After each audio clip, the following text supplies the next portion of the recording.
Lecture audio du livre Les romans de la table ronde de Jacques Boulanger. Le chevalier à la charrette par Valérie Alain.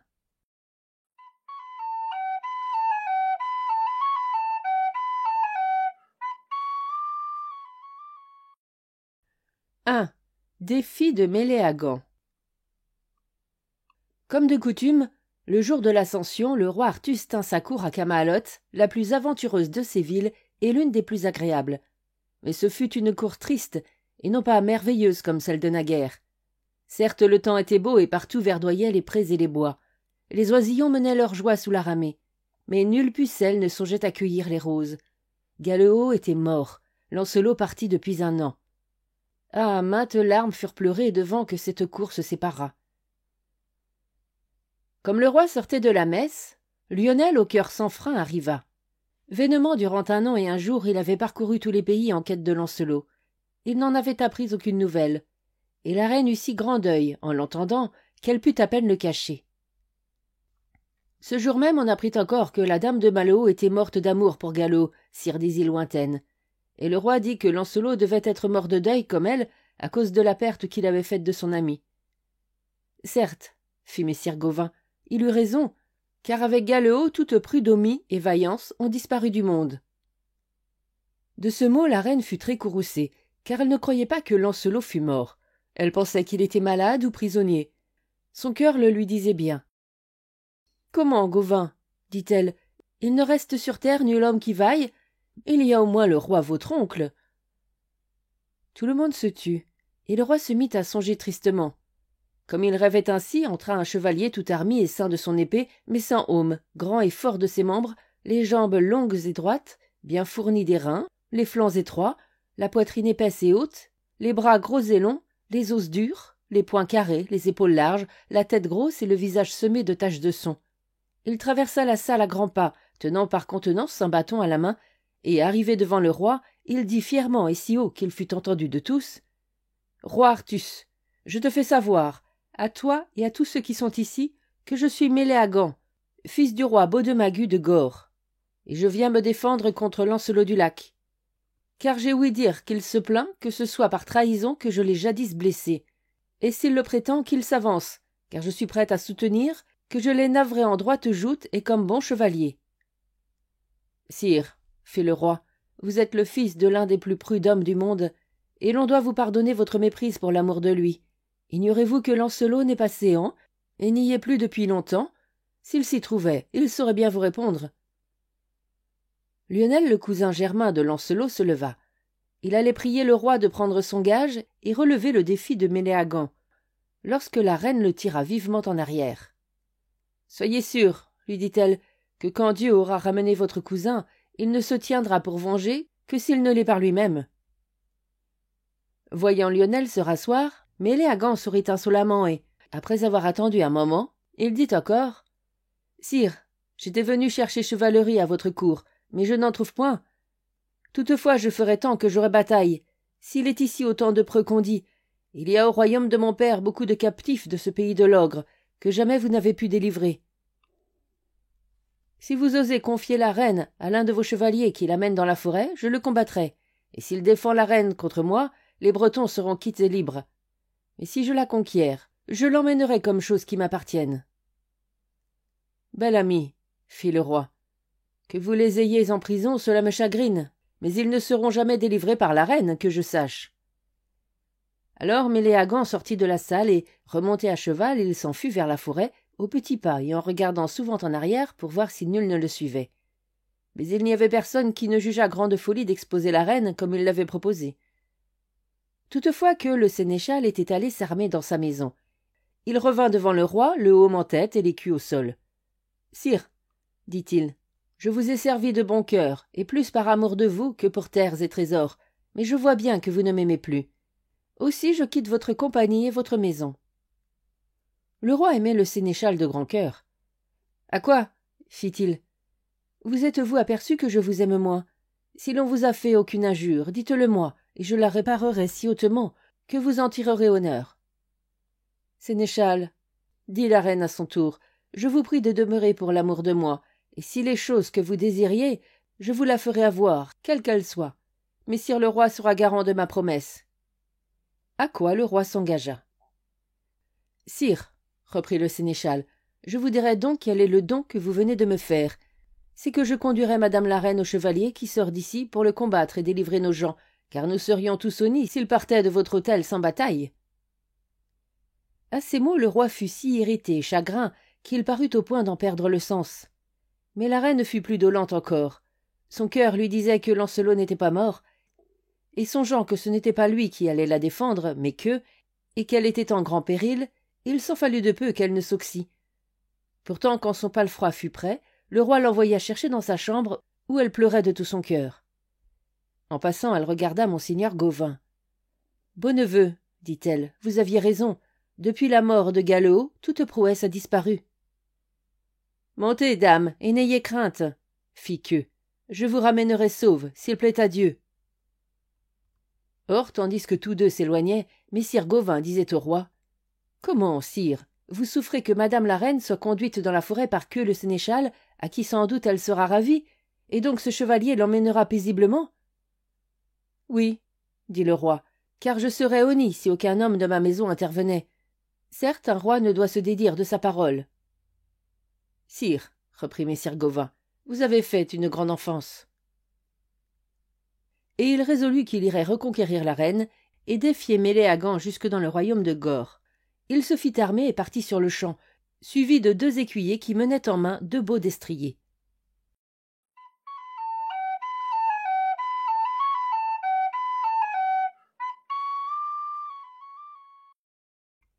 II. La reine ravie. Dans la forêt, Méléagant attendait avec plus de 100 chevaliers. En voyant arriver Queue, il les fit cacher et vint au-devant du sénéchal. « Chevalier, dit-il, qui êtes-vous et cette dame, qui est-elle ?»« C'est la reine. »« Dame, dévoilez-vous afin que je vous voie. » La reine leva son voile, et il connut bien que c'était elle. Alors il proposa à Queue d'aller dans une lande voisine, la plus belle du monde pour jouter, car la forêt était trop épaisse pour que 2 chevaliers y pussent combattre loyalement. Et là il saisit le palefroid de la reine par le frein. « Dame, vous êtes prise. »« Vous ne l'aurez pas si aisément, » répliqua Queue. Et tous deux, ayant pris du champ, fondirent l'un sur l'autre, la lance sous l'aisselle, à telle allure qu'ils bruyaient comme des alérions. Or Queue avait fait folie, car il n'avait pas vérifié ses sangles, qui étaient usées auprès des boucles. Elles rompirent au premier choc, et de même le poitrail du cheval, de manière qu'il vola à terre, la selle entre les cuisses, et se meurtrit fort en tombant. Alors Méléagant le foula au pied de son destrier. Ainsi conquit-il la reine Guenièvre, ce glorieux, cet abacâtre. Et il l'emmena en même temps que le sénéchal, tout pâmé, que 2 sergents avaient couché dans une litière. Mais le comte laisse à présent de parler de lui et revient à monseigneur Gauvin.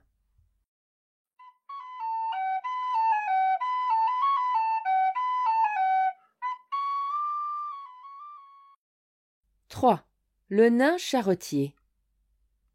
Comme il approchait de la forêt, il en vit sortir le cheval de Queue, galopant au hasard, rêne rompue, sangle brisée. Et peu après, il aperçut un chevalier, le homme en tête, qui poussait son destrier fourbu et qui, l'ayant salué, lui cria du plus loin qu'il put: « Sire, baillez-moi après ou adon l'un de ces chevaux qui mènent vos écuyers. Je vous promets en échange tel service que vous voudrez. »« Beau sire, choisissez celui qui vous plaira. » Sans répondre, le chevalier sauta sur le destrier le plus proche, piqua des 2 et disparut dans la forêt.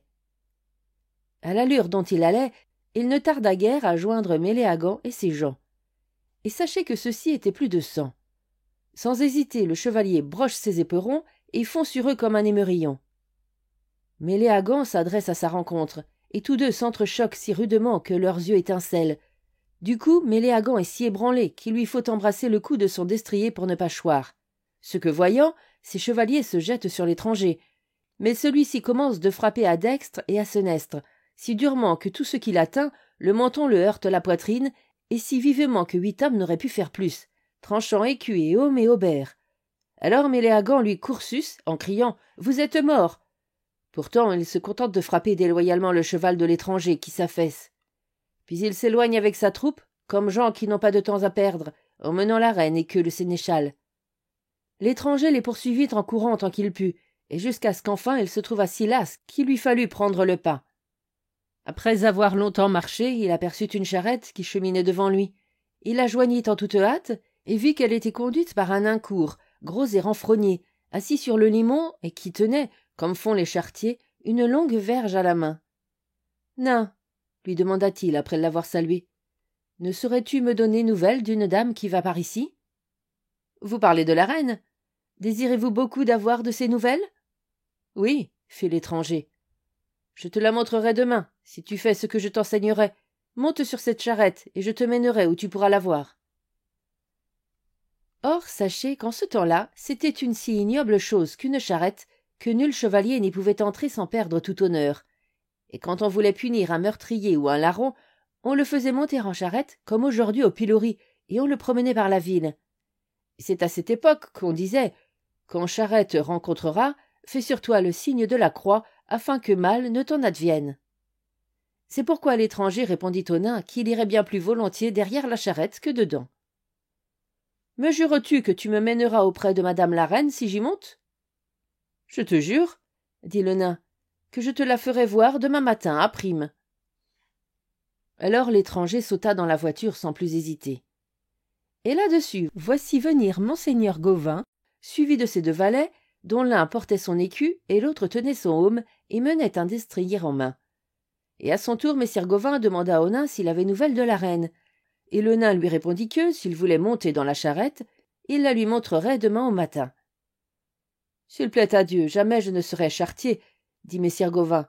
Sire chevalier, afin qu'une plus grande honte ne vous advienne, prenez ce cheval qui est très bon, car je gage que vous vous serez mieux aidé d'un cheval que d'une charrette. »« Il ne le fera point, dit le nain, car elle s'est engagée à demeurer ici tout le jour. » Messire Gauvin n'osa pas insister, mais il fit route avec eux, et ils allèrent ainsi jusqu'au soir, qu'ils parvinrent devant une belle et forte cité à l'orée d'une forêt.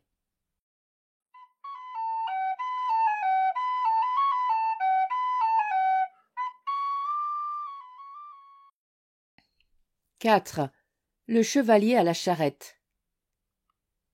Quand les gens de la ville virent le chevalier que le nain amenait, ils lui demandèrent en quoi il avait forfait. Mais il ne daigna répondre. Alors petits et grands, vieillards et enfants, tous le huèrent et lui jetèrent de la boue comme à un vaincu en champ clos.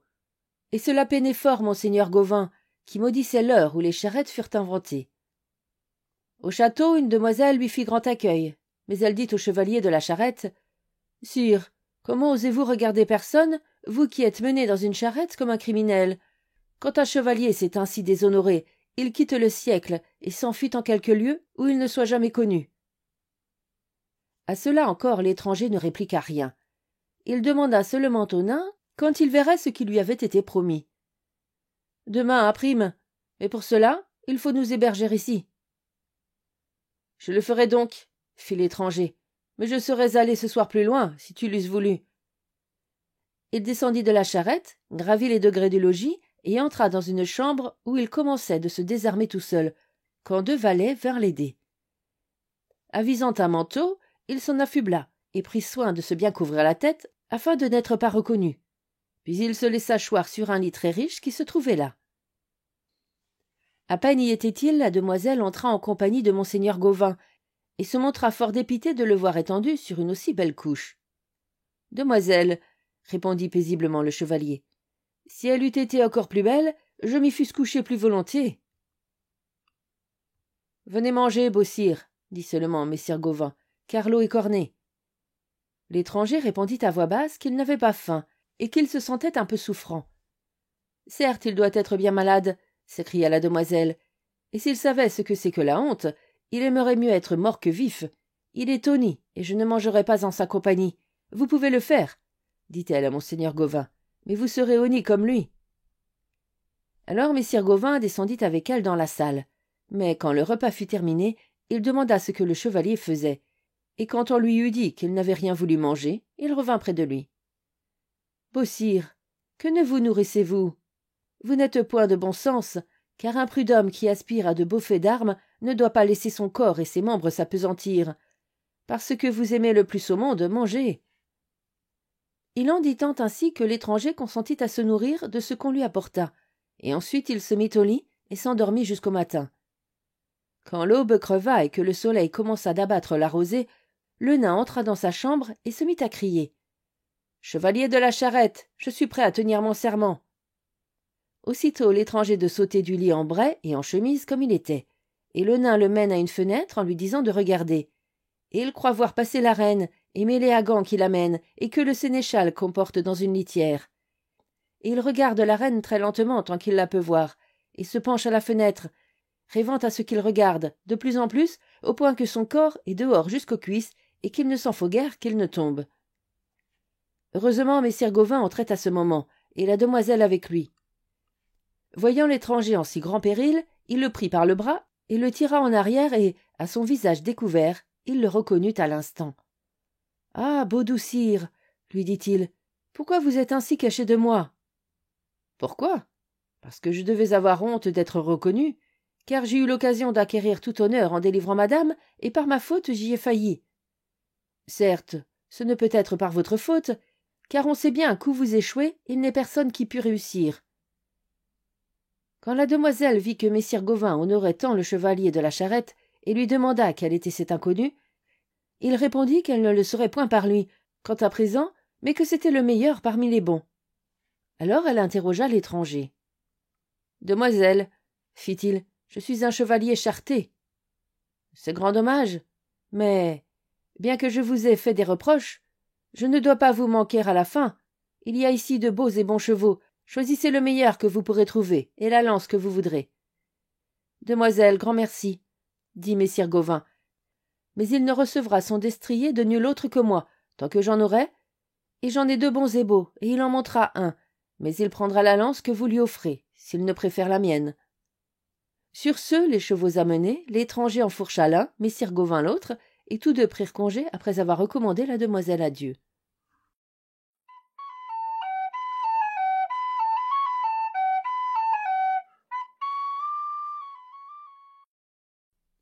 « Guérison de Lancelot.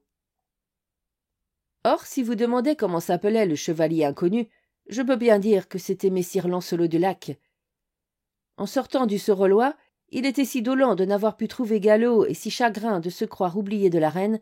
Bref, il mangea, dormit si peu que sa tête se vida et qu'il devint insensé. Tout l'été jusqu'à la Noël, il erra. Enfin, la veille de la Chandeleur, la dame du lac le découvrit qui gisait dans un buisson au cœur de la forêt de Tintagel, en Cornouailles. Elle le tint auprès d'elle tout l'hiver et le carême. Et, en lui promettant qu'elle lui ferait avoir la plus grande des joies, elle le guérit si bien qu'il se trouva plus fort et plus beau que devant. Et elle s'était gardée de lui apprendre la mort de Gallo. 5 jours avant l'Ascension, elle lui prépara un cheval et des armes. « Bel ami, lui dit-elle, le temps approche où tu recouvreras ce que tu as perdu.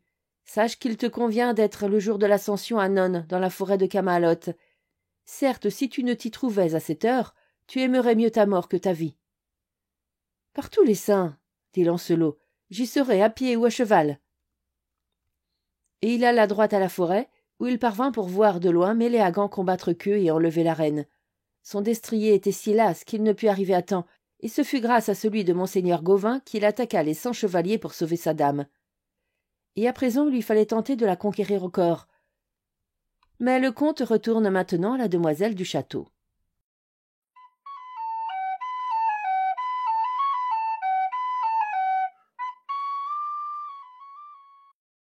VI. Les 2 ponts. Elle brûlait de connaître le nom du chevalier à la charrette. L'ayant entendu louer si hautement par monseigneur Gauvin, elle pensait qu'il pouvait être Lancelot en personne, et elle s'en fut assurée si le bruit n'eût couru que le bon chevalier était mort. Mais elle se promit qu'elle le saurait si, en mettant un homme à l'essai, on le pouvait connaître. Elle appela sa sœur cadette, qui était très sage et courtoise, et lui enseigna ce qu'elle devait faire. C'est pourquoi celle-ci monta à cheval et gagna par les chemins de traverse le carrefour des ponts. Dès qu'elle vit arriver les 2 compagnons, elle prit les devants sans leur parler, mais ils la joignirent, et après l'avoir saluée, lui demandèrent si elle n'avait pas nouvelle de la reine Guenièvre. « Ne savez-vous pas, dit-elle, que Méléagant, le fils du roi de Gore, l'a emmenée au royaume de son père, d'où nul Breton ne peut sortir ? Et comment y aller ?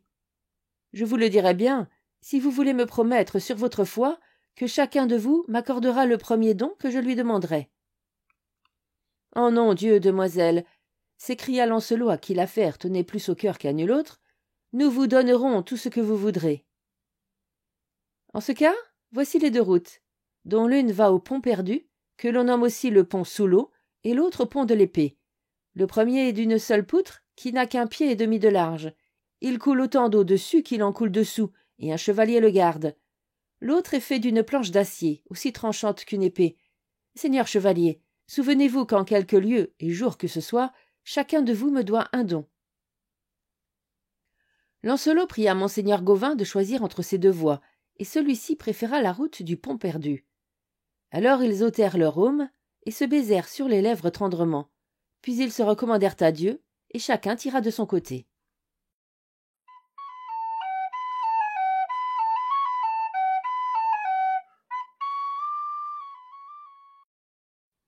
« 7.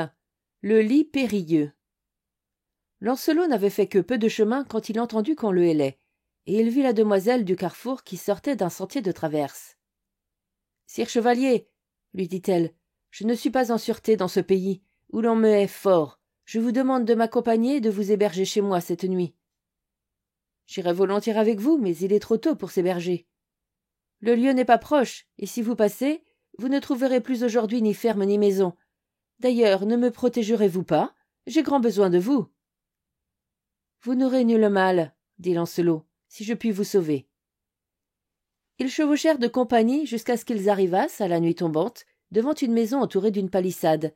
Avant que Lancelot eût pu lui donner la main, la demoiselle avait déjà sauté à bas de son palefroid. Elle le mena dans une très belle chambre, où il faisait clair comme en plein jour, à cause de la grande quantité de cierges et de torches qui brûlaient, et là lui ôta son aume et son écu, et il se désarma. Enfin elle lui passa un beau manteau d'écarlate fourré d'une grosse zibeline. Il y avait sur un banc 2 bassins d'eau chaude avec une blanche serviette bien ouvrée. Quand ils eurent lavé, ils s'assirent à une table couverte de viande, de hanapes d'argent doré et de pots pleins de morée et de fort vin blanc. Après le manger, ils allèrent prendre l'air un moment à une fenêtre donnant sur le jardin.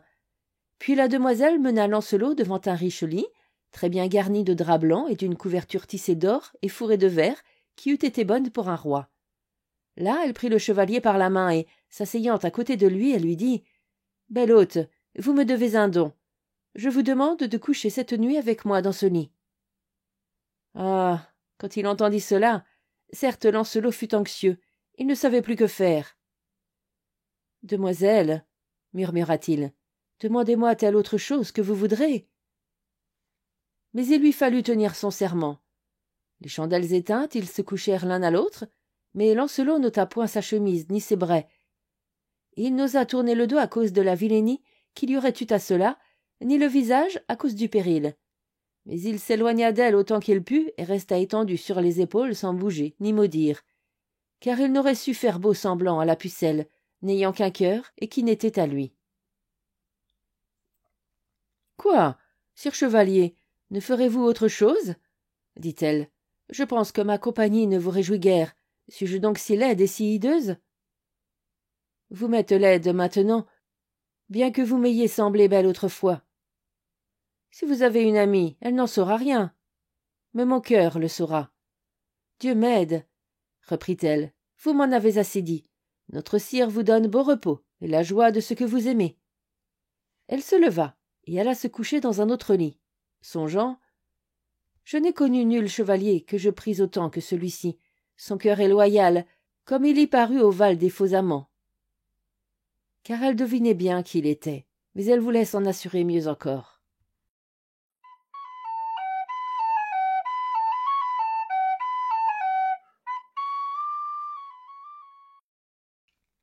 8. Le peigne aux cheveux d'or. » À l'aube, elle revint dans la chambre de Lancelot. Il était déjà tout armé.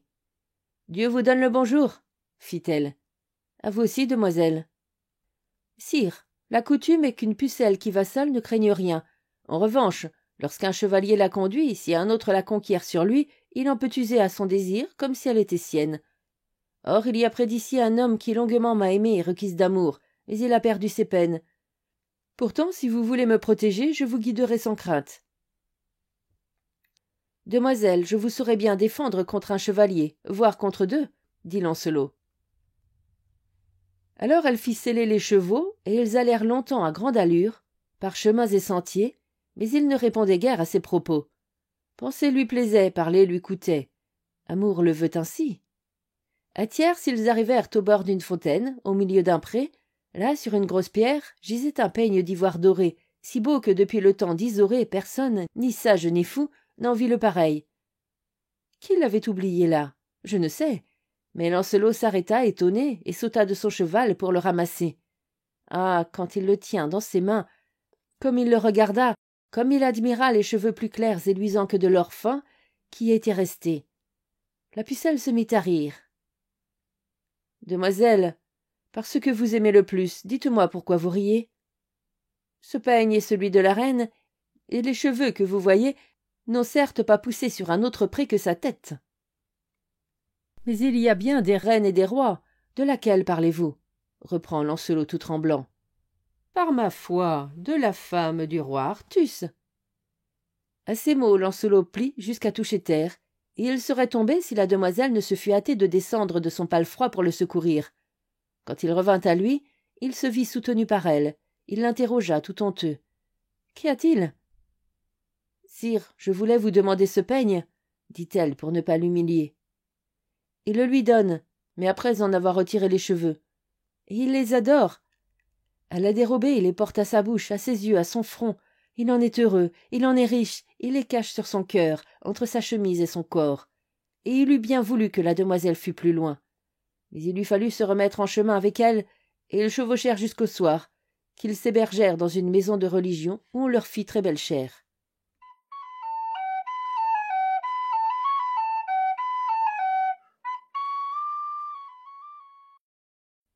9. La tombe de Galade le Fort et la tombe de Siméon. Le matin, au sortir de la messe du Saint-Esprit, un moine s'approcha de Lancelot, qui était déjà tout armé, hors la tête et les mains. « Sire, vous allez en pays de Gore pour y délivrer les Bretons, mais sachez que celui qui accomplira cette aventure doit être soumis à un essai ici même. »« Allons, » dit Lancelot. Le rendu le mena au cimetière, où gisaient dans de riches tombeaux les corps de 34 chevaliers qui tous avaient été prud'hommes à Dieu et au siècle. Mais l'une des tombes, la plus belle que l'on pût voir de Dombes à Pampelune, était fermée par une lame de marbre, large de 3 pieds, longue de 4, épaisse de plus d'1 et scellée à plomb et à ciment. « Celui qui lèvera cette dalle mènera à bien l'aventure que vous suivez, » dit le moine. Aussitôt Lancelot mit la main sur la pierre, et vous eussiez vu que d'un seul coup il la souleva au-dessus de sa tête. Il découvrit ainsi le corps d'un chevalier tout armé couché sous son écu qui était d'or à la croix vermeille. Une épée gisait à côté, claire et brillante comme si elle venait d'être fourbie. Les chausses et le haubert étaient blancs comme neige neigée, et dessus le heaume il y avait une couronne d'or. Et dans la tombe, des lettres gravées disaient « Sigi Galade le Fort, qui fut roi de Galles, autant que le Graal fut porté en Bretagne, et par lui cette terre eut nom Galles, car auparavant elle était appelée Aucelis. » Longtemps Lancelot tint la pierre levée. Quand il voulut la remettre comme il l'avait trouvée, il ne le put, et plus jamais elle ne retomba. Ce que chacun tint pour merveille. Puis il alla avec le moine rendre grâce à notre Seigneur. Mais en sortant de l'église, il aperçut un grand feu qui flamboyait dans une caverne creusée en terre, et il demanda ce que c'était. « Nous savons, » répondit le moine, « que celui qui éteindra ce feu s'assoira au siège périlleux de la table ronde et connaîtra la vérité du Saint Graal. Mais ne vous y essayez pas, beau sire, car le même homme ne mènera pas à bien cette aventure et celle que vous venez d'achever. Celle-là n'est point la vôtre. »« Toutefois, je la tenterai, » dit Lancelot, « quoi qu'il m'en advienne. » Et le voilà qui descend les degrés de la caverne. Au fond, il y avait une tombe autour de laquelle les flammes s'élevaient comme des lances. Longtemps il les regarda, mais elles ne s'éteignirent pas, si bien qu'il commença de se tenir plus folle d'être venu là, et de maudire l'heure de sa naissance. « Ah Dieu, quel deuil et quelle honte !» s'écria-t-il. Alors une voix sortit du tombeau. « Qui es-tu » demanda-t-elle. « Et pourquoi dis-tu « Dieu, quel deuil et quelle honte !»« Parce que, » répondit Lancelot, « ce feu ne s'est pas éteint quand je suis entré. C'est donc que je ne suis pas le meilleur chevalier du monde, et je ne suis même pas un bon chevalier, puisqu'un bon chevalier n'a pas peur. » Tu n'es pas le meilleur chevalier du monde, mais tu dis mal quand tu dis Dieu quelle honte, car celui qui sera le meilleur chevalier du monde aura une si haute tâche que nul autre ne la pourrait accomplir. Sitôt qu'il entrera ici, parce qu'il sera vierge et chaste, et que jamais n'aura brûlé en lui le feu de luxure, ces flammes auprès desquelles toutes les autres ne sont rien s'éteindront. Toi, pourtant, je ne te déprise pas, car tu es si hautement doué de prouesse et de chevalerie terrienne que nul à cette heure ne te pourrait surpasser. Je te connais bien. Nous sommes du même lignage. Et sache que celui qui me délivrera sera de mes cousins, et qu'il tiendra à toi d'on ne peut plus près, et qu'il sera la fleur de tous les vrais chevaliers. Tu eusses mené à bien les aventures qu'il achèvera, mais tu en as perdu l'honneur par l'ardeur de ta luxure et la faiblesse de tes reins, qui empêchent que tu sois digne de connaître la vérité du Saint Graal. Et tu n'as pas eu non Lancelot à ton baptême, mais Galahad. Ainsi te fit appeler ton père. Va-t'en, beau cousin, car cette aventure n'est pas tienne. Lancelot demanda à celui qu'il parlait quel était son nom, et pourquoi il était enfermé là, et s'il était mort ou vif. Je fus le neveu de Joseph d'Arimathie qui descendit Jésus-Christ de la croix et apporta le Saint Graal en cette terre, mais pour un crime que je fis, j'endure cette angoisse. J'ai nom Siméon, et sans les prières de Joseph, j'eusse été damné. Mais grâce à lui, Dieu m'a octroyé le salut de mon âme au prix de la douleur de mon corps, car je souffrirai dans cette tombe jusqu'à la venue du chevalier vierge. Or, va-t'en, beau cousin. Lancelot remonta les degrés et trouva les moines qui l'attendaient en grande peur. Et pendant qu'il leur contait ce qu'il était advenu dans la caverne, une grande compagnie de rendus, escortant une litière, entra dans l'abbaye. Ils dirent que 9 nuits auparavant, un homme de Galles avait eu une vision et qu'il avait annoncé que le corps de Galahad le Fort serait délivré le surlendemain de l'Ascension. Lancelot mit le roi mort dans leur litière. Et quand il l'eut fait, la demoiselle vint à lui. « Beau sire, donnez-moi congé, car maintenant je connais votre nom, j'ai entendu la voix vous appeler. Par la chose au monde que vous aimez le mieux, je vous prie de ne la dire à personne, avant que vous sachiez comment j'aurai achevé cette quête. Jusqu'ici j'y eus trop de honte et de mécompte.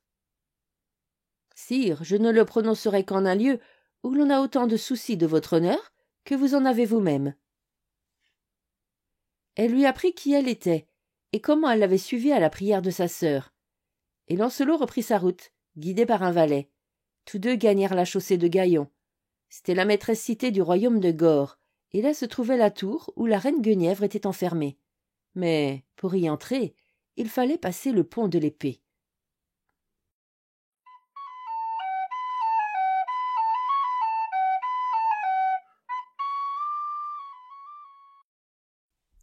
« 10. Le pont de l'épée. Quand il aperçut le pont tranchant, le valet se mit à pleurer de pitié. Lancelot regarda l'épée fourbie, blanche et coupante comme un rasoir, sur laquelle il fallait passer. Puis l'eau en amont et en aval, qui était roide, froide et noire. Mais ensuite, levant la tête, il considéra quelque temps la tour où était la reine, et dit « N'ayez point souci de moi, bel ami, car je ne redoute guère ce passage. Il n'est pas si périlleux que je pensais. Et voilà une belle tour en face. Si l'on veut m'y héberger, on m'y aura pour hôte cette nuit. » Il fit enduire de bonnes poix chaudes ses gants, ses chausses de fer et les pans de son haubert, afin d'avoir meilleure prise sur l'acier. Puis il vint droit au pont, regarda encore la tour où la reine était en prison, la salua de la tête, plaça son écu derrière son dos pour n'en être pas empêché, et s'étant signé au nom du Père et du Fils et du Saint-Esprit, il se mit à cheval sur le pont acéré et commença de ramper au-dessus du tranchant de l'épée à la force des bras et des genoux. Et vous auriez vu le sang jaillir de ses mains, de ses pieds et de ses jambes, mais il avançait, les yeux fixés sur la tour, sans regarder la lame coupante, ni l'eau bruissante et félonne, songeant qu'à celui qu'amour mène, souffrir lui est doux.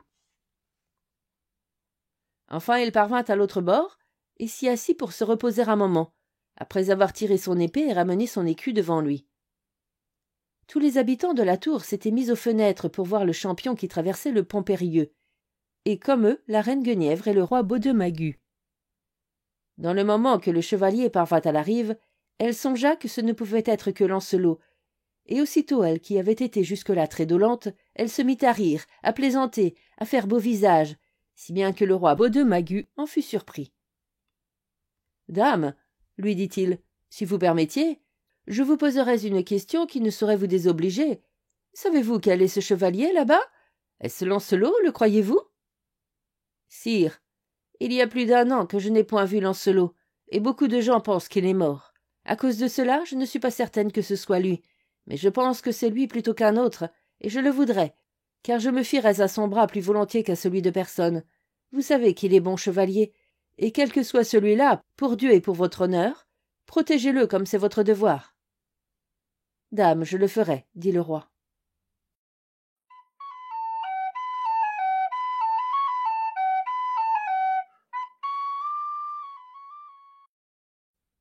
XI.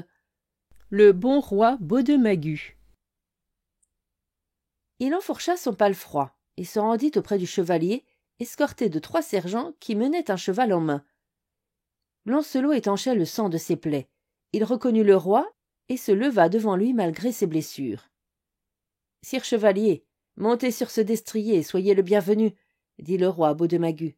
« Il est temps de vous reposer aujourd'hui. Jamais nul ne fut plus hardi que vous. »« Sire, » répondit Lancelot, « je suis ici pour suivre mon aventure et non pour me reposer à pareille heure. On m'a dit qu'il me faudrait combattre. Si le champion est ici, qu'il vienne. »« Ami, je vois votre sang couler. Avez-vous tant de hâte de batailler quand vous êtes blessé? Attendez que vos plaies soient guéries. Je vous donnerai de l'onguent des 3 maris, ou d'un meilleur, s'il en est. Il n'y a chevalier au monde pour qui je fisse volontiers plus que pour vous. »« Sire, je ne sais pourquoi vous feriez tant pour moi, car je ne suis pas de vos proches, ni jamais ne vous rencontrai à ce que je crois. Qui que je sois, faites-moi donc avoir bataille, car je ne suis point venu ici de si loin pour trouver pitié. » Le roi entendit bien que le chevalier craignait d'être reconnu. « J'ignore qui vous êtes, dit-il, et dans ma maison on ne vous le demandera point. Je vous prends sous ma sauvegarde désormais, et je vous serai garant contre tous, hormis celui que vous devez combattre. Montez sur ce cheval. S'il n'est assez bon, je vous en donnerai un meilleur. Et si j'ai dit que je vous aime, c'est pour la grande prouesse que vous faites paraître. » Ainsi parlait-il, si courtoisement que Lancelot consentit à se laisser emmener. Le roi le fit conduire à la chambre la plus retirée de la tour, où il ne lui envoya d'autre serviteur qu'un écuyer et garda d'entrer lui-même, afin de ne pas le désobliger. Cependant il fut trouvé mêlé à Gand. « Beau fils, si tu m'en croyais, tu ferais une chose qui te vaudrait louange éternelle. »« Et quoi donc ?»« Tu rendrais au chevalier qui vient de passer le pont la reine Guenièvre que tu fais mal de retenir, et je délivrerai les autres captifs, car leur prison a assez duré. Et tout le monde dirait que tu as rendu par franchise ce que tu as conquis par prouesse. Cela te serait d'un grand honneur. »« Je ne vois pas là d'honneur, mais fine couardise seulement, » dit Méléagant. « Il faut que le cœur vous manque pour que vous me donniez un tel conseil. Soit-il Lancelot lui-même, celui-là ne me fait pas peur, et vous pouvez l'héberger à votre guise. J'aurai d'autant plus d'honneur à défendre mon droit que vous l'aiderez davantage contre moi. »« Qui t'a dit que c'est Lancelot? Par ma foi, je n'en sais rien, car je ne l'ai encore vu que tout armé, couvert de son aume. Si c'était lui, tu aurais tort de vouloir l'affronter, cela ne te vaudrait rien. »« Jamais je n'ai trouvé personne qui m'estimât moins que vous, » s'écria Méléagant. « Mais plus vous me déprisez, plus je me prise. Et vous aurez demain assez de joie ou de deuil, car moi ou lui, l'un de nous quittera ce monde. » Puisqu'il en est ainsi, je n'en dirai pas plus. Mais si je pouvais te détourner de cette bataille sans forfaire, certes, je ne te prendrais point l'écu au col. En tout cas, ce chevalier n'aura à se défendre contre nul autre que toi, car jamais je ne fus traître, et je ne le serai jamais.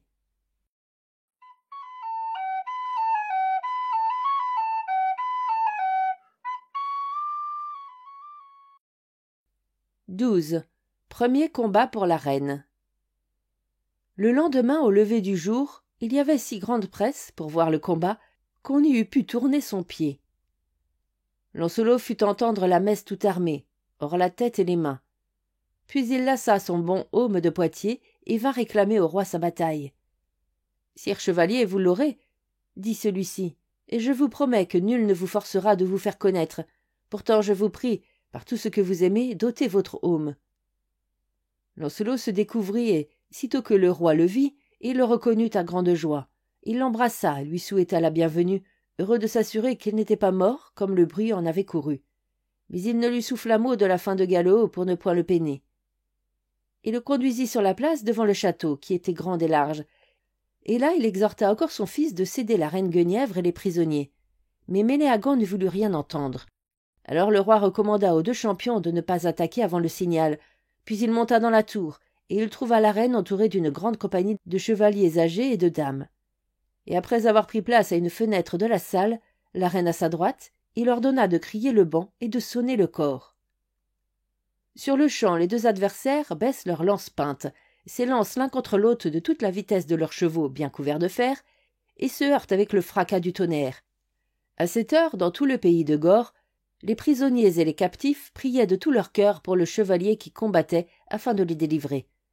Et sachez que Méléagant toucha l'écu de Lancelot d'une si grande force qu'il en disjoignit les ais. Mais sa lance s'arrêta sur le haubert et vola en pièces comme une branche morte. Au contraire, le coup de Lancelot fit basculer le bouclier de telle façon que Méléagant se sentit rudement frappé à la tempe par son propre écu, en même temps que le fer ennemi perçait les mailles de son haubert et glissait le long de sa poitrine. Il fut porté à terre, où ses armes sonnèrent. Mais aussitôt il se remit debout, tandis que Lancelot descendait de son destrier comme celui qui jamais n'attaquerait à cheval un homme à pied, et lui courait sus, l'épée tirée, disant « Méléagant, Méléagant, maintenant je vous ai rendu la blessure que vous me fîtes naguère, et ce n'est pas en trahison. » À ces mots, ils se jetèrent l'un sur l'autre comme deux sangliers. L'un est vite, et l'autre plus vite encore. Ils se frappent de tant de coups pressés et pesants qu'ils dépaissent leurs écus, que des étincelles jaillissent de leur aume jusqu'aux os nus, que les mailles de leur haubert tombent et qu'à chaque coup saute le sang vermeil. Que de rudes, fiers, longs coups d'épée! Chacun eût voulu arracher à l'autre le cœur sous la mamelle. Bientôt le sang de Méléagant rougit son haubert blanc, mais Lancelot souffre de ses mains blessées. À la fenêtre, la reine s'aperçoit qu'il faiblit. « Lancelot, Lancelot, est-ce bien toi ?» murmure-t-elle. Une pucelle qui était auprès d'elle entendit cela. Elle se pencha et cria si haut que tout le peuple louait « Lancelot, retourne-toi, regarde qui s'émeut ici pour toi !» À cause de la chaleur et de son grand émoi, la reine venait d'écarter son voile, et Lancelot, levant les yeux, aperçut tout à coup ce qu'il désirait le plus voir au monde. Il en fut tellement troublé qu'il s'en fallut de peu que son épée ne chût. Et maintenant il ne faisait plus que contempler la reine. Il se laisse tourner et frapper par derrière. Il se garde si mal que Méléagant le blesse, en maint endroit. Mais de rechef la pucelle lui cria. « Lancelot, qu'est devenue ta grande prouesse? Défends-toi, que cette tour voie ce que tu sais faire. » Lancelot entendit cela, et il se ressaisit. « À nouveau vous eussiez pu le voir courir sus à Méléagant. Il le frappe de si grande force que l'autre chancelle de foi, et bientôt il le harasse, et le chasse çà et là comme un aveugle ou un échassier. » Alors le roi eut grand pitié de son fils. « Dame, dit-il à la reine, je vous ai honoré de mon mieux et je n'ai pas souffert qu'on vous manquât en rien. En retour, accordez-moi un don. Je vois bien que mon fils n'en peut, mais, dame, votre merci, faites qu'il ne soit oxy par Lancelot. »« Beau sire, allez et séparez-les, je le veux bien. » Le roi descendit et répéta les paroles de la reine. Aussitôt Lancelot de remettre son épée au fourreau. Tel est celui qui aime, qu'il fait volontiers ce qui doit plaire à son ami. Mais Méléagant le frappa de toute sa force, car son cœur était de bois, sans douceur ni pitié. « Comment ?» dit le roi. « Il arrête et tu le frappes ?» Et il fit saisir son fils par ses barons. Mais Méléagant criait qu'il avait le dessus et qu'on lui arrachait la victoire, et que Lancelot savourait vaincu en quittant le champ. « À l'heure où tu voudras appeler Lancelot à la cour du roi Artus, il combattra de nouveau contre toi, dit le roi, et si tu es vainqueur, la reine te suivra. » Cela fut juré sur les saints.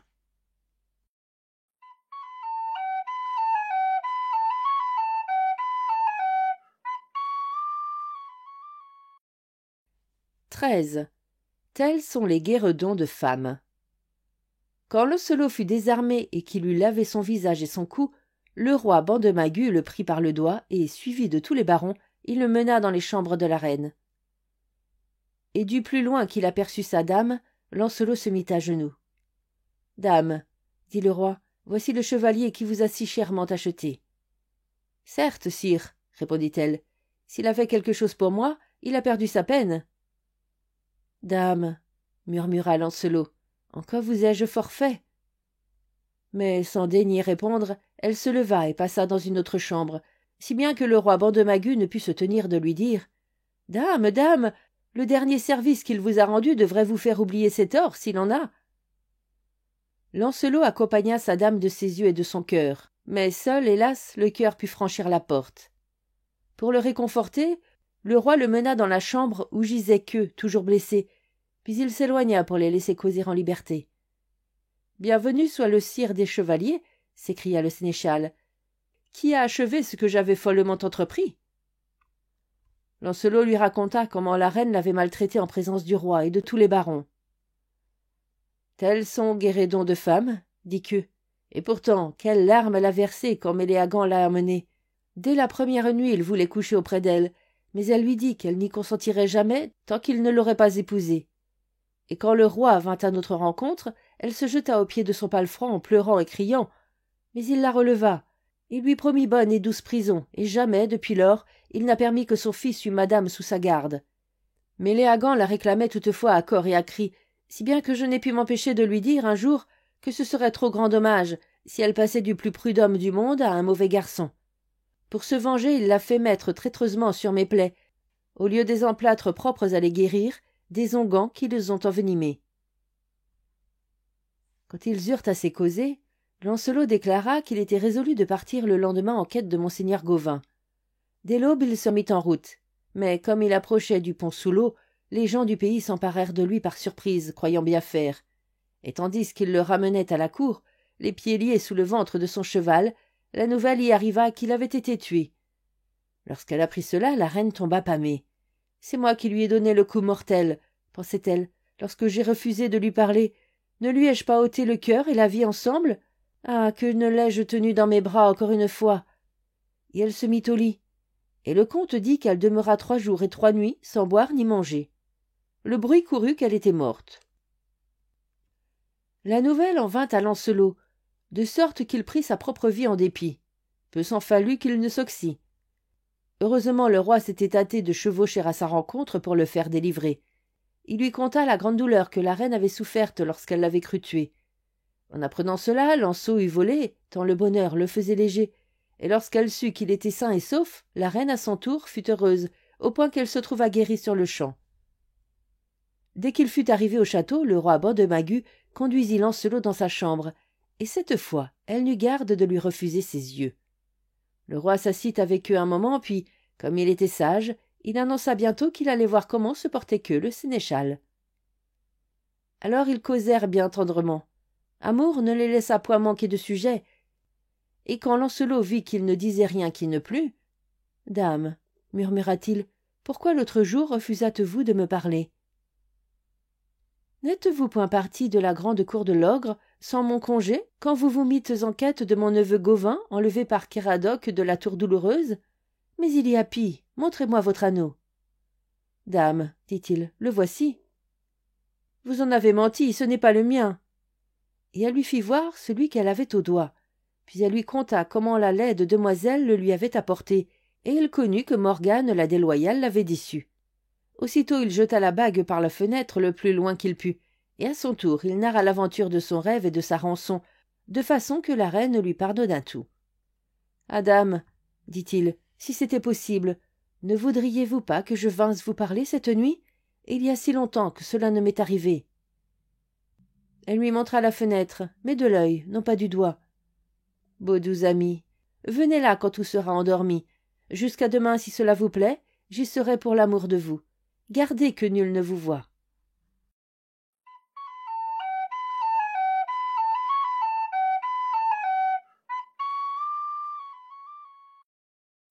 XIV.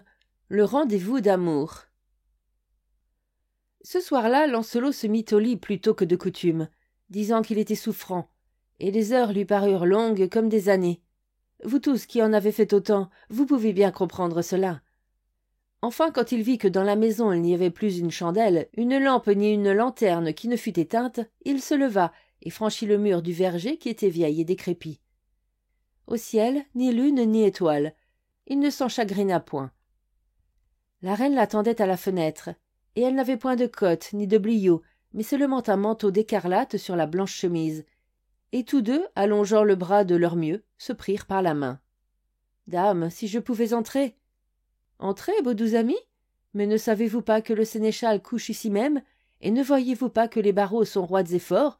Jamais vous ne pourriez les écarter. »« Dame, rien hors vous ne me saurait retenir. » Et déjà Lancelot, que jamais nul fer n'arrêta, tirait sur les barreaux tranchants si rudement qu'il les déchaussa. Pourtant, ce ne fut pas sans se blesser au doigt.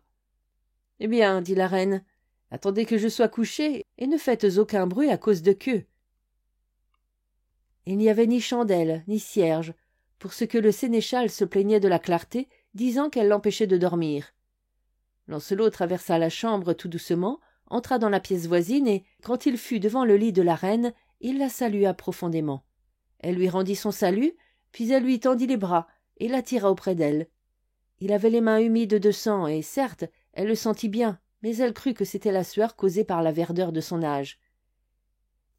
Et grande fut la joie qu'ils s'entrefirent, car ils avaient beaucoup souffert l'un par l'autre. Quand ils s'embrassèrent, il leur en vint un tel plaisir que jamais le pareil ne fut éprouvé par personne. Mais on ne saurait dire en un conte quel déduit Lancelot eut toute cette nuit. Aussi, lorsque le jour parut, et qu'il lui fallut quitter celle qu'il aimait autant qu'un cœur mortel peut aimer, ce fut un grand martyre pour lui.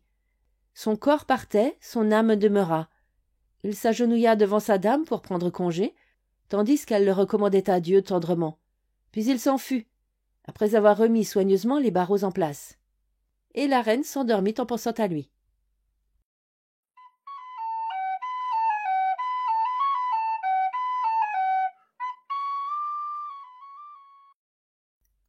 XV. Le lit taché de sang. Le second combat de Lancelot et Méléagant. Au matin, elle sommeillait encore dans sa chambre encortinée, lorsque Méléagant vint lui rendre visite comme il avait coutume.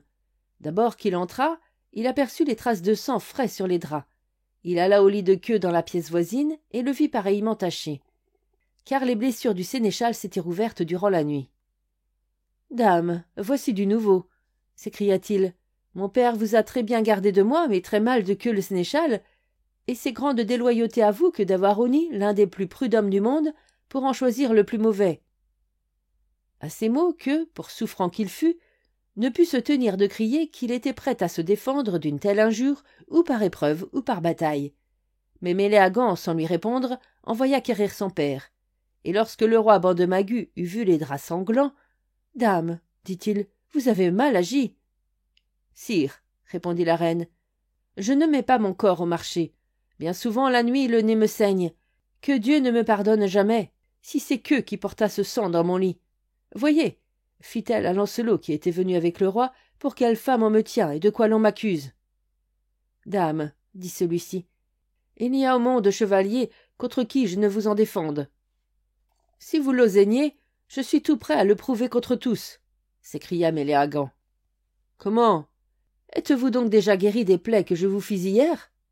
Je n'ai de plaies, dit Méléagant, qui puisse m'empêcher de soutenir le droit. Dieu m'aide, dit Lancelot, puisqu'il vous en faut encore, allez vous faire armer. Bientôt les deux chevaliers se trouvèrent sur la place, et le roi avec eux. Sire, dit Lancelot, une bataille pour une si haute chose ne saurait être faite sans serment. Le roi fit apporter les meilleures reliques qu'on put trouver, et tous deux se mirent à genoux. Par Dieu et par tous les saints, dit Méléagant, c'est le sang de queue le sénéchal que je vis au lit de la reine. Par Dieu et par tous les saints, dit Lancelot, vous en êtes parjure. Alors ils enfourchèrent leurs destriers et laissèrent court. Leurs lances se brisèrent, et ils se heurtèrent de leurs chevaux, de leurs écus, de leurs corps, si rudement qu'ils touchèrent de l'échine l'arçon d'arrière. Mais Méléagant vola par-dessus la croupe de son destrier. Aussitôt Lancelot saute à terre, dégaine, jette l'écu sur sa tête, et court à celui qu'il hait à mort. Méléagant se défend en bon chevalier, car il était preux, s'il était traître et félon. Mais sa blessure s'était remise à saigner, et Lancelot le pressait plus vivement qu'il n'avait fait la première fois. Quand le roi vit qu'à nouveau la bataille tournait mal pour son fils, il ne put le souffrir. Il fut encore implorer la reine au nom de Dieu et des services qu'il lui avait rendus. « Sire, dit-elle, allez les départir. » et le roi s'empressa de demander à Lancelot que la reine voulait qu'il laissât maintenant la bataille. « Dame, le voulez-vous » cria Lancelot. « Oui, fit-elle. « Et vous » demanda Lancelot à Méléagant. « Oui, car je vous retrouverai quand il me plaira. » Lancelot mit à regret son épée au fourreau, disant à son adversaire qu'il sut bien que c'était par force. Puis il passa la journée avec sa dame, et le lendemain il repartit, comme il devait, vers le pont sous l'eau, en quête de monseigneur Gauvin, accompagné de 40 chevaliers.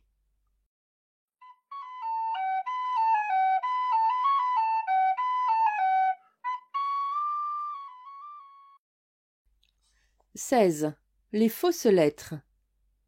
Or, quelques jours plus tard, messire Gauvin lui-même arrivait à la cour du roi Baudemagu, ramenant les gens de Lancelot. Quand la reine vit son neveu, sa joie fut bien grande, mais plus grand encore son deuil quand elle apprit que son ami était perdu. Gauvin conta comment il avait franchi le pont sous l'eau en grand péril de se noyer vilainement, et comment, pour ce que le cœur lui tournait de l'eau qu'il avait bu, il avait défait à grand-peine le chevalier qui gardait le passage, puis comment il avait rencontré les compagnons de Lancelot, qui les avaient quittés la veille, conduits par un nain, en leur commandant de l'attendre, et comment il l'avait cherché vainement avec eux. La reine s'efforçait de faire bon visage, mais le plus belle folle eût pu voir qu'à peine avait-elle le cœur de l'écouter. Quant au roi, qui était très preux, il promit de se mettre lui-même en quête de Lancelot, et dès le lendemain. Messire Gauvin et Queue le sénéchal dirent qu'ils l'accompagneraient. Mais après le manger, un valet entra dans la salle, et il remit une lettre à la reine, qui pria le roi de la faire lire par un de ses clercs. Et la lettre était du roi Artus, qui la saluait, et lui mandait qu'elle revînt avec monseigneur Gauvin et toute sa compagnie, et qu'elle n'attendît pas Lancelot, car il était arrivé sain et sauf à Camalot. Grande fut la joie de tout le monde en entendant ces nouvelles, et le visage de la reine, de très pâle qu'il était, devint couleur de rose. Dès l'aube, elle se mit en route avec ceux du royaume de l'ogre, que Lancelot avait délivré en même temps qu'elle. Le roi Bandemagu les escorta jusqu'aux limites de sa terre, et là il les recommanda à Dieu, tandis que messire Gauvin et Queue le sénéchal lui promettaient de le servir comme leur seigneur, et que la reine lui jetait ses 2 bras au cou. Lorsque le roi Artus apprit qu'elle approchait de Camalot, il vint au-devant d'elle avec toute sa maison, et d'abord il lui donna un baiser, puis courut à monseigneur Gauvin et à Queue le sénéchal, et demanda des nouvelles de Lancelot. « Sire, vous en avez de meilleurs que nous. »« Par ma foi, je ne l'ai pas vu depuis le jour qu'il oxy Caradoc le Grand, seigneur de la Tour Douloureuse. » La reine comprit qu'elle avait été trompée par de fausses lettres. Elle frémit de tout son corps, son cœur devint lourd comme une pierre, et elle se pâma entre les bras de monseigneur Gauvin, qui se hâta de la soutenir. Puis elle se mit à pleurer sans prendre souci de cacher sa peine, disant qu'elle ne connaîtrait plus jamais la joie, puisque le meilleur chevalier du monde était mort à son service. Le roi Artus résolut de demeurer quelque temps à Camalot, parce que la cité était proche du royaume de Gorre, où Lancelot était resté, selon toute apparence. La reine aimait cette ville où jadis son ami avait été armé chevalier.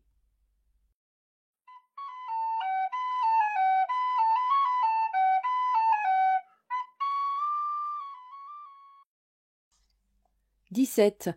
Le chevalier charreté, Bohort l'exilé.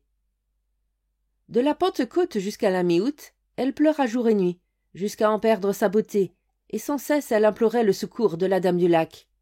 Enfin, le jour de l'Assomption, il fallut bien que le roi tînt sa cour et portât couronne, comme il avait accoutumé aux grandes fêtes. Ce jour-là, comme le soleil venait de se lever beau, clair, luisant, et que le monde entier en était déjà éclairé, le roi Artus se mit à la fenêtre pour écouter le chant des oiseaux qui avait déjà commencé la matinée. Or, en regardant la campagne, il vit venir une charrette attelée d'un cheval dont on avait coupé la queue et les oreilles, conduite par un nain à grande barbe et à grosse tête, et où était un chevalier en chemise sale et déchirée, qui avait les mains liées derrière le dos et les pieds enchaînés au brancard. Son écu sans armoirie était suspendu sur le devant, son haubert et son aume derrière, et son cheval, blanc comme neige, tout bridé et scellé, était attaché à la voiture. La charrette entra dans la cour et le chevalier s'écria « Adieu, qui me délivrera ?» Par 2 fois le roi Artus demanda au nain quel forfait ce chevalier avait commis. Par 2 fois le nain lui répondit « Le même que les autres. » Alors le roi demanda au chevalier charretier comment il pouvait être délivré. par celui qui montera où je suis. Vous ne trouverez pas cela aujourd'hui, beau sire. Tant mieux, fit le nain. Et la charrette continua son chemin par les rues de la ville, où chacun hua le chevalier à qui mieux et lui jeta de vieilles savates et de la boue. Cependant le roi s'était mis à son haut manger. Messire Gauvin descendit des chambres de la reine. On lui apprit ce qui venait de se passer, et cela lui rappela l'aventure de Lancelot. « Maudits soient les charrettes, et celui qui les inventa !» s'écria-t-il. Comme il prononçait ces mots, la voiture entra dans la cour, et le charretier en descendit et vint demander place à table. Mais nul ne voulut de lui pour voisin. On lui dit qu'il ne lui convenait pas de s'asseoir avec des chevaliers, ni même avec des écuyers, et il lui fallut s'accroupir sur le seuil de la porte pour manger. Toutefois, messire Gauvin vint à lui, et déclara qu'il lui ferait compagnie, puisque, tout charretier qu'il fût, il n'en était pas moins chevalier. Ce que voyant, le roi manda à son neveu qu'il se honnissait d'agir ainsi et qu'il déméritait de son siège à la table ronde. Si l'on est honni pour être allé en charrette, c'est donc que Lancelot l'est, fit simplement répondre monseigneur Gauvin. Et le roi fut très étonné. Quand il eut mangé, le chevalier remercia monseigneur Gauvin et sortit sans que personne prît garde à lui. Il alla s'armer dans un petit bois voisin où un écuyer l'attendait. Après quoi il fut s'emparer dans l'étable du roi d'un très bon cheval, tout scellé, et ainsi monté, il revint dans la cour, devant la porte de la salle qui était ouverte, et cria « Roi Artus, si quelqu'un trouve mauvais que messire Gauvin ait mangé avec moi, qu'il se présente, je l'attends. Et sachez que vous êtes le plus failli roi et le plus récréant qu'on ait jamais vu. J'emmène ce cheval, et vous en prendrez d'autres, et nul de vos chevaliers ne sera capable de les regagner. » Puis s'adressant à monseigneur Gauvin, « Sire, grand merci d'avoir daigné manger avec moi. »« Allez, adieu, » répliqua celui-ci. « De moi, vous n'avez à vous garder. » D'abord, le roi était demeuré tout ébahi, puis il entra dans une telle colère qu'il en pensa perdre le sens, criant qu'il n'avait jamais connu une pareille honte que de voir un larron lui enlever un de ses chevaux sous ses yeux. Déjà Sagremort, le destrier, avait couru s'armer en son logis et galopait à la poursuite du chevalier, bientôt poursuivi par Lucan le bouteiller, puis par Bédoyer le connétable, par Giflet fils de Do et par Queue le sénéchal. Les compagnons filèrent à toute allure le long de la rivière, derrière celui qu'ils pourchassaient. Au gué de la forêt, une dizaine de fers vêtus semblaient attendre l'étranger. Il s'arrêta devant le gué, et voyant arriver Sagremort, il le chargea si rudement qu'au premier choc, il lui fit vider les arçons. Alors il prit le destrier par la bride et le mena de l'autre côté de l'eau où il le remit à ses gens. « Sire, cria-t-il à Sagremort, dites au roi que j'ai maintenant un destrier de plus. »« Comment ? Vous ne voulez pas continuer ?»« Nenni. Et si j'en faisais davantage, je ne pense pas que vous y gagneriez rien, car je suis à cheval et vous à pied. » Sagremort s'en retourna tout honteux, et Lucan le bouteiller s'élança. Mais il fut abattu de même, et l'étranger s'empara de son destrier en le priant de dire au roi qu'il avait, grâce à lui, un nouveau cheval. Et sachez qu'il en fut pareillement de Bédoyer le connétable, de Giflet, fils de Do, et de Queue le sénéchal. Sauf que celui-ci culbuta au beau milieu du gué, où il but un beau coup d'eau. Tous revinrent à pied vers le roi, qui, humilié, s'en prit du tout à son neveu. Mais messire Gauvin se contenta de lui répondre « Bel oncle, il n'y en a ainsi que plus de honni. » Là-dessus le nain reparut avec sa charrette, mais elle portait cette fois une demoiselle voilée, qui parla comme il suit. « Roi Artus, on m'avait dit que tous les déconseillés trouvaient ici bonne aide, mais il paraît que ce n'était pas vrai. Un chevalier s'en est retourné sans que personne des tiens eût consenti à monter en charrette pour lui. Vous en avez plus de honte que d'honneur, puisqu'il emmène 6 chevaux malgré vous. Pour moi, je ne sais s'il se verra quelqu'un qui me délivre en prenant ma place. »« Oh non, Dieu !» s'écria messire Gauvin. « Je le ferai par amour du bon chevalier qui, un jour, fut promené en pareil équipage. » Et il sauta dans la voiture, tandis que la demoiselle montait sur un beau palefrenier blanc, blanc comme la fleur du printemps qu'un écuyer lui amenait.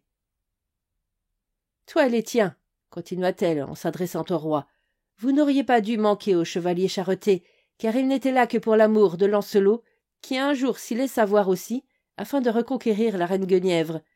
Et maintenant, sais-tu quel il est, celui qui a abattu les compagnons? Un Jouvenceau, chevalier depuis Pâques tout au plus. Il a nom Bohort l'exilé, et il est cousin de Lancelot et frère de Lionel, qui s'est mis en quête de Lancelot et follement, car il ne le trouvera point. »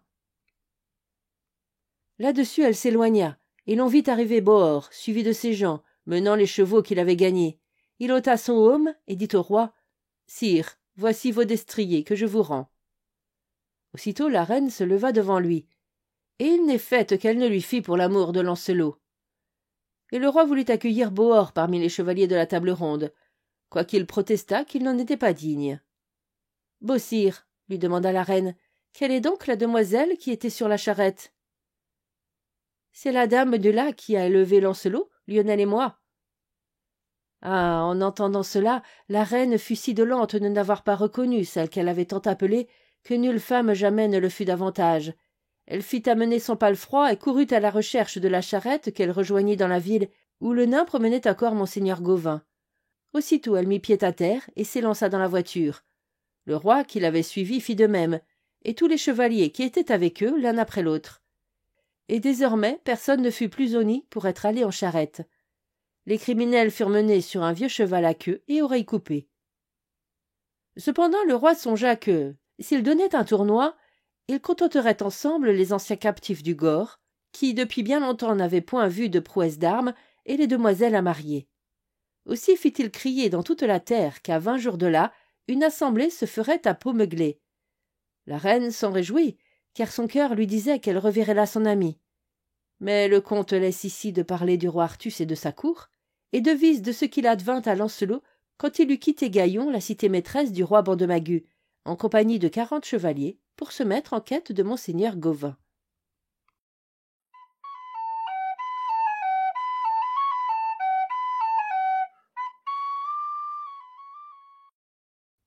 « 18.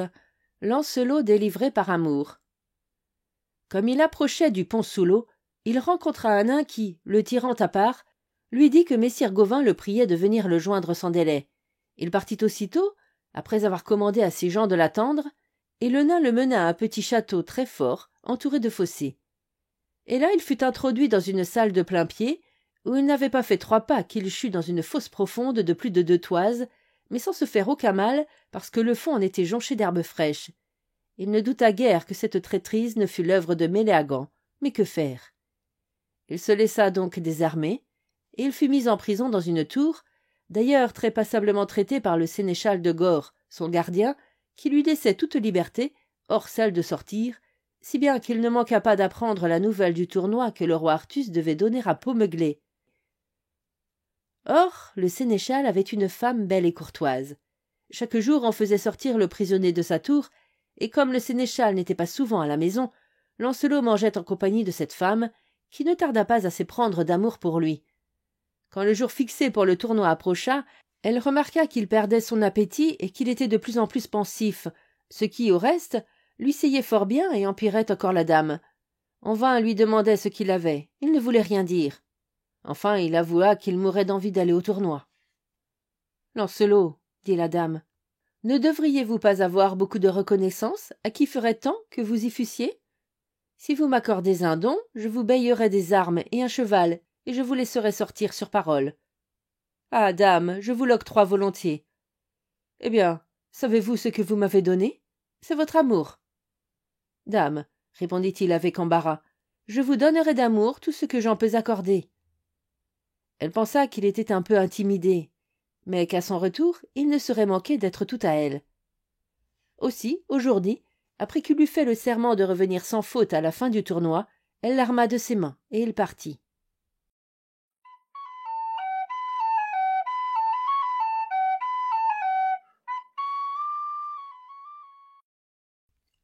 « 19. Le tournoi de Pommeglé. Tant de seigneurs étaient venus à Pommeglé, dit le comte, qu'il n'était point de maison où l'on ne pendît l'écu d'un chevalier. Ceux qui n'avaient pas envoyé leurs fourriers à temps n'avaient pu s'héberger dans la ville, et tout alentour des murailles s'élevaient leurs tentes et leurs pavillons. Aux fenêtres flottaient les bannières, les murs étaient tout tendus d'étoffes, et les rues si bien jonchées de menthes, de glaïeuls et de joncs, qu'on se fût cru dans la salle du plus riche palais. Elles étaient pleines de destriers, de chevaliers, de valets qui portaient des présents aux dames et aux pucelles, de damoiseaux qui faisaient gorge aux faucons. Mais c'est le marché qu'il fallait voir, tant il était bien fourni de volailles, de poissons, de cire et d'épices. Les changeurs criaient « C'est vrai !» ou « C'est mensonge !» Et il n'avait pas seulement de la monnaie. Jamais on ne vit autant de pierreries étalées, ni tant d'images et de vaisselle d'or et d'argent. Cependant les cloches, les cors, les buccines sonnaient, les couteaux cliquetaient dans les cuisines qui rougeoyaient. À tous les carrefours paradaient les acrobates, les jongleurs, les joueurs de vielle et de harpe, les montreurs de lions, d'ours, de léopards et de sangliers. L'histoire dit que jamais il n'y eut une plus belle fête. Lancelot se logea comme il put, dans une maison si pauvre que nul n'en aurait voulu. Il suspendit son écu à la porte et, comme il était fort las, il s'étendit, tout désarmé, sur un méchant lit couvert d'un gros drap de chanvre et d'une mauvaise couette. Un garnement, un héros d'armes qui avait mis en gage à la taverne sa cotte et ses chaussures, vint à passer et, voulant savoir à qui appartenait l'écu accroché au dehors, il poussa l'huisse tout doucement et approcha sans bruit, sur ses pieds nus, du chevalier endormi. Or, dès qu'il le vit, il reconnut Lancelot et se signa, mais celui-ci s'éveilla sur ses entrefaites. « Si tu dis mon nom à quiconque, s'écria-t-il irrité, je te tords le cou. »« Sire, je n'en ferai rien, dont vous puissiez me savoir mauvais gré, » répondit l'autre. Mais, à peine hors de la maison, voilà le drôle qui va criant de toute sa voix. « Orès est venu, qui l'honnera! Orès est venu, qui l'honnera !» Les bonnes gens ébahis sur le pas des portes se demandaient ce qu'il disait et quel était ce chevalier qui était venu et qui l'emporterait sur tous, car on ne connaissait pas encore ce cri-là. C'est depuis ce temps qu'on l'entend dans les tournois. Presque toute la nuit, il y eut carole dans les maisons, qui étaient si bien illuminées qu'on eût pensé qu'elles flambaient. Et pourtant, dès l'aube, les héros commencèrent de mener grand bruit par les rues et de crier « Orès sus, chevalier, il est jour !» Lancelot fit entendre la messe, et déjeuna de pain et de vin.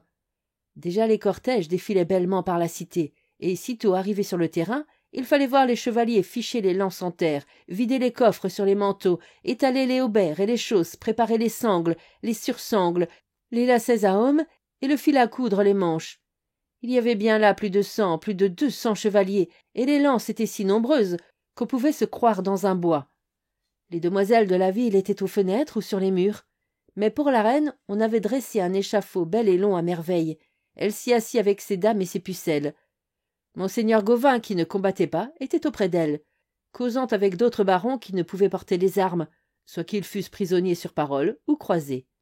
« Voyez-vous cet écu où sont un dragon et une aigle ?»« Par ma foi, c'est ignorer le désiré, qui est bien amoureux et bien plaisant. » « Celui qui porte les faisans peints bec à bec, c'est Coquillon de Mentirec. »« C'est Miramis et son ami ont les mêmes armes d'or au lion passant, et les mêmes chevaux pommelés. » L'écu où l'on voit un cerf qui semble sortir d'une porte, c'est celui du roi Hédier.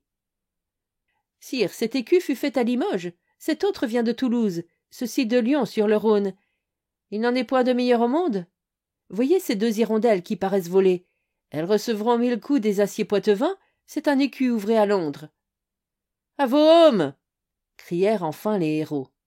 Et les joutes commencèrent. À ce moment, Lancelot arrivait, suivi d'un seul écuyer portant une liasse de lances. Il s'arrêta un instant sous la loge des dames et regarda la reine bien doucement. Mais il avait son aume, de manière qu'elle ne le reconnut pas. Alors il se mit sur les rangs, et quand le héros qui lui avait parlé la veille aperçut son écu de sinople à 3 bandes d'argent, il recommença à crier à tue-tête « Voici qui l'honnera, voici qui l'honnera !» Élinois, frère du roi de Northumberland, dont le destrier était plus allant que cerf de Lande, avait mieux fait que nul autre jusque-là.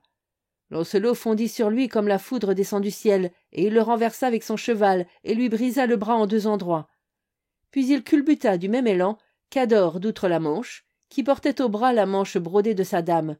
Ce que voyant, ceux du parti opposé voulurent tous jouter avec lui, et il continua de la sorte, brisant les lances, abattant tout et donnant aux héros ou à qui en voudrait les chevaux qu'il gagnait. Car il n'était pas de ceux qui font du cuir d'autrui large qu'au roi. Tant enfin que chacun s'ébahissait de le voir, et que les demoiselles se promettaient de ne pas refuser un champion si preux, si par hasard il les voulait aimer. Il advint une fois qu'il frappa un chevalier en pleine gorge, de façon que la terre fut en peu de temps rouge de sang. « Il est mort, criait-on. Ce qu'entendant, Lancelot laissa choir son arme et annonça qu'il allait quitter le champ. Mais quand il eut appris par son écuyer que le navré était le sénéchal du roi Clodas de la Déserte, « Puisqu'il appartient à Clodas, peu me chaud de sa mort, dit-il.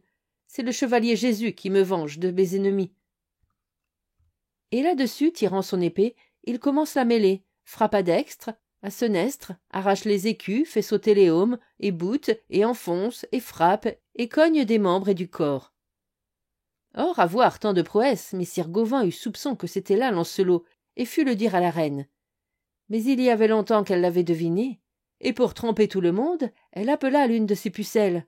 « Allez, lui dit-elle tout bas, au chevalier qui jusqu'à présent a si bien fait, et commandez-lui de par moi qu'il fasse désormais au pis qu'il pourra. » « Oui, dame. » Et montée sur sa mule, la pucelle traversa le champ et prit si bien son temps qu'elle fit le message à Lancelot au moment qu'il prenait une nouvelle lance de son écuyer. Aussitôt il s'adresse à un chevalier et manque exprès son coup, puis il feint d'avoir peur, s'accroche au cou de son cheval, s'enfuit devant tous ceux qui l'approchent, de manière qu'à la fin valets, sergents, écuyers se mirent de toutes parts à huer le couard. « Ami, criait-on au héros, qui avait prétendu qu'il emporterait tout, il a tant honné ton champion qu'à présent son aune est brisée. Où est-il allé? Où s'est-il tapi? » Toute la nuit, dans leur logis, ceux qui l'avaient vaincu s'étranglèrent de médisance sur lui. Mais tel qui dit du mal d'autrui est souvent pire que celui qu'il blâme, et on le vit bien le lendemain. Pour le faire bref, le comte dit seulement qu'il en fut tout de même que le premier jour du tournoi. Lancelot fit d'abord au mieux, puis au pis sur l'ordre de sa dame. Pourtant elle voulut qu'il terminât par des prouesses, et il en accomplit de telles que toutes les demoiselles s'accordèrent à lui décerner le prix. Mais quand on voulut lui remettre le mouton doré, on ne trouva que son écu, qu'il avait laissé avec sa lance et l'armure de son cheval, car il était parti avant la fin du tournoi pour regagner sa prison, où le sénéchal l'attendait en grande inquiétude.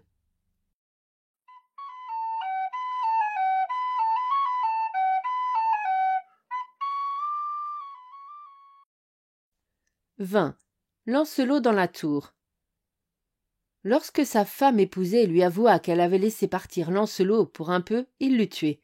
Il s'empressa d'avertir Méléagant par prudence. Et celui-ci, ce traître que le mauvais feu arde, il jura qu'il saurait enfermer Lancelot en un lieu d'où il ne sortirait point sans congé. En effet, il le fit transporter dans une tour très haute et très forte, au milieu d'un grand marais, dans la marche de Galles. On mura les portes et les fenêtres, sauf une petite ouverture au sommet. Par là on faisait passer chaque jour au prisonnier un peu d'un dur pain d'orge et de l'eau trouble, qu'on lui portait en barque et qu'il tirait lui-même par une corde. Cela fait, Méléagant se rendit à la cour du roi Artus, qui était alors à Londres, pour réclamer la bataille contre Lancelot et, si son adversaire était défaillant, demandait que la reine le suivît comme elle l'avait juré.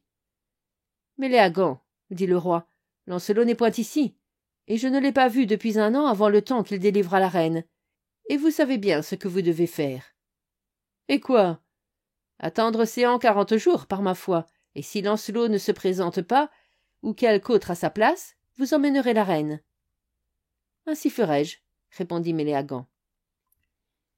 Or, le comte dit en cette partie qu'il avait une sœur d'un premier lit, et cette pucelle le haïssait fort parce qu'il s'était emparé de la terre qu'elle devait hériter de sa mère, après l'avoir si bien calomniée que le roi Baudemagu, leur père, l'avait exilé au bout de son royaume, et c'était justement dans la marche de Galles.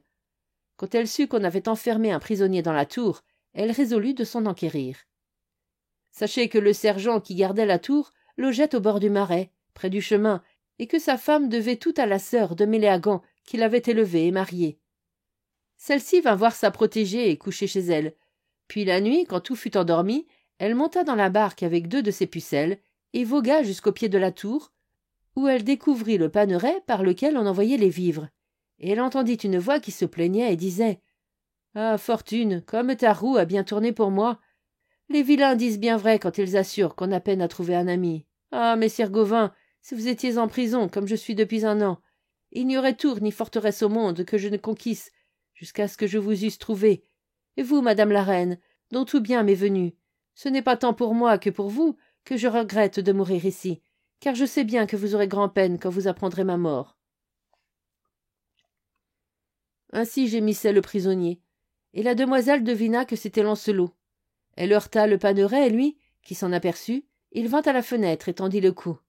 « Je suis une amie, dit-elle, triste de votre chagrin, et je me suis mise en aventure de mort pour vous délivrer. » Elle retourna doucement à la maison, d'où elle rapporta un pic et une grosse corde, qu'elle lia à celle où pendait le paneret. Lancelot eut au fait de tirer la corde, d'agrandir l'ouverture, et de se laisser glisser dans la barque le plus silencieusement qu'il put, et de là dans le logis du sergent. La demoiselle le fit coucher dans la chambre voisine de la sienne, et le lendemain au jour, elle l'habilla de l'une de ses robes, après quoi elle l'emmena sur un de ses palefrois au milieu de ses pucelles, à la vue des gardiens qui ne le reconnurent pas. Et sachez bien qu'une fois sorti de la tour, pour tout l'or du monde, Lancelot n'y fut pas rentré. Mais le conte retourne maintenant à Méléagant.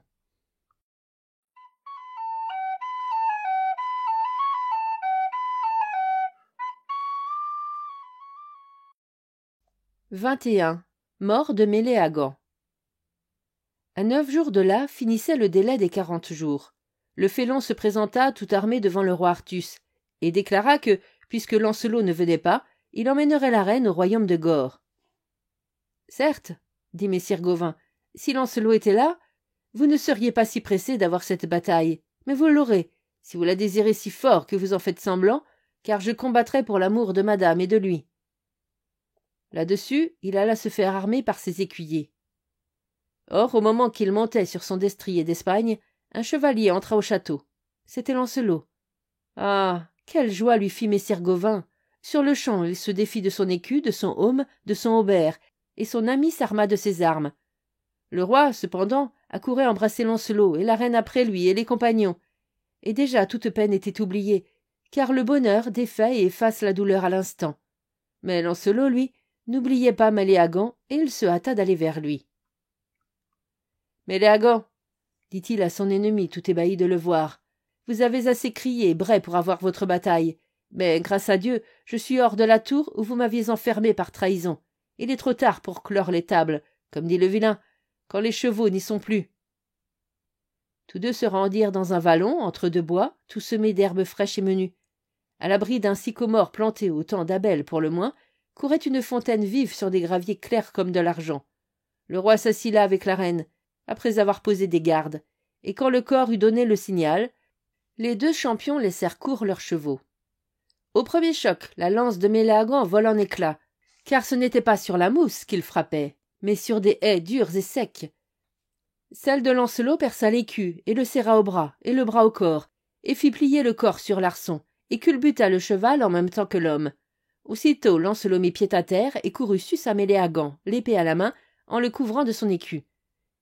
Et tous deux commencèrent de s'assommer à grands coups sur les aumes, de se rompre leurs boucliers, de se tailler leurs haubert sur les bras, les épaules et les hanches, et ainsi jusqu'à midi. À ce moment, Méléagant parut se lasser. Il était touché en plus de 30 endroits, car Lancelot était beaucoup meilleur escrimeur que lui. Il avait reçu de si forts coups sur le chef que le sang lui coulait du nez et de la bouche, et au point qu'il en avait les épaules couvertes. Bref, il ne faisait plus rien qu'endurer et se défendre. Soudain, comme il avançait d'un pas pour éviter un très lourd horion, Lancelot le heurta si rudement qu'il le fit choir, épuisé, et aussitôt lui sauta dessus et le saisit par son aume. Mais les courroies étaient fortes, il eut beau traîner Méléagant, elles ne se rompirent pas. Alors il le frappa du pommeau de son épée, à lui faire entrer les mailles de sa coiffe dans la tête, et tant que l'autre se pâma. Puis il coupa les lacs et arracha le aume, mais il attendit que Méléagant fût revenu à lui, et au lieu de lui trancher le cou, il lui demanda s'il s'avouait outré. « Merci !» cria le félon. « Par tous les saints compris au paradis, ayez merci de moi !» Et tout en disant ces mots, il soulevait bellement le haubert de son vainqueur pour lui bouter son épée par le ventre, ce que voyant, Lancelot haussa la sienne et d'un seul coup lui fit voler la tête. Comme il essuyait sa lame toute souillée de sang et de cervelle, que le sénéchal courut lui ôter l'écu du col. « Ah, sire, dit-il, vous avez bien montré, ici ou ailleurs, que vous êtes la fleur de la chevalerie terrienne. » Ensuite vint le roi Artus, qui accola Lancelot tout armé comme il était et voulut délacer lui-même son aume. Puis messire Gauvin arriva, avec la reine plus heureuse que femme ne le fut jamais, et tous les autres barons.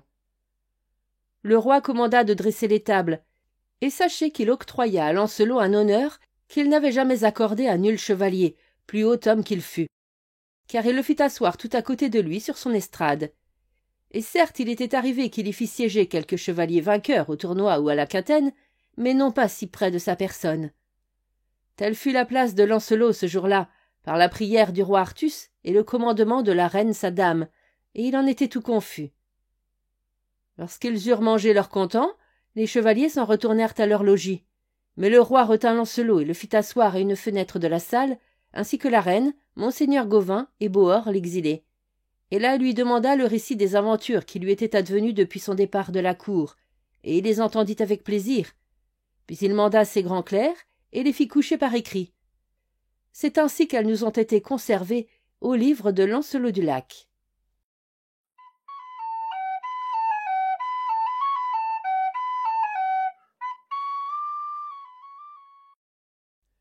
Fin de la lecture du livre Le Chevalier à la charrette.